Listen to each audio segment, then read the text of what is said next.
Purchase agreements are complex legal documents by themselves, but they can become even more complex when you consider the various addendums that can be added to them. Addendums are often a necessary part of a transaction. They address a variety of issues and can provide different kinds of protections to the sellers and buyers alike. There are 3 different categories of addendums we'll review in this video. They're financing, inspection, and environmental disclosure addendums. While these aren't all the categories addendums come in, they're still some of the most common. First, let's look at financing addendums.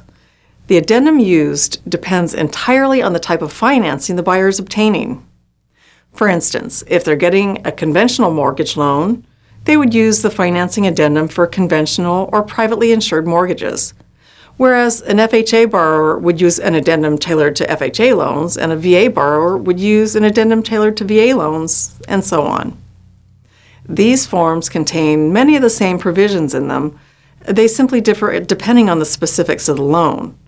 For example, a VA financing addendum includes a section addressing the VA funding fee, which doesn't exist for other financing addendums.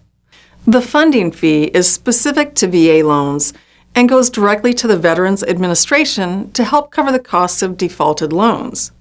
This fee can change depending on the total cost of the loan, the down payment, and factors related to the specific borrower. The main goal of these addendums is to ensure that the buyer is not forced to follow through with a transaction that they're unable to obtain the financing for. They allow the buyer to cancel the contract and receive a refund of their earnest money depending on the situation. Financing addendums should always be included in a purchase agreement unless the buyer happens to be an all-cash buyer. Next up, we have the inspection addendum. While this category obviously includes the inspection addendum itself, we can also consider the condition of the property document as part of the inspection process. Even when a condition of the property document, also known as the disclosure addendum, is given to the buyer, they should still include an inspection contingency that gives them the right to hire a third-party inspector. Legally, sellers are only required to disclose known material facts about the property. However, there's a whole section of optional and supplemental disclosures that the seller isn't legally required to fill out. If the buyer fails to do an inspection, they may be facing any number of potential issues once they purchase the home. An inspection contingency allows the buyer to receive a general home inspection. This is an inspection done by a certified inspector to determine the current condition of the property. Once the buyer receives their inspection report, they may want to extend their inspection timeline in order to have other inspectors report on any problem areas deemed necessary. An example might be if the home inspector notices the heating and cooling system for the property is old but can't speak to the remaining life of the system. The buyer may wish to have an HVAC company come out to service the system and determine if all of the components are in working order.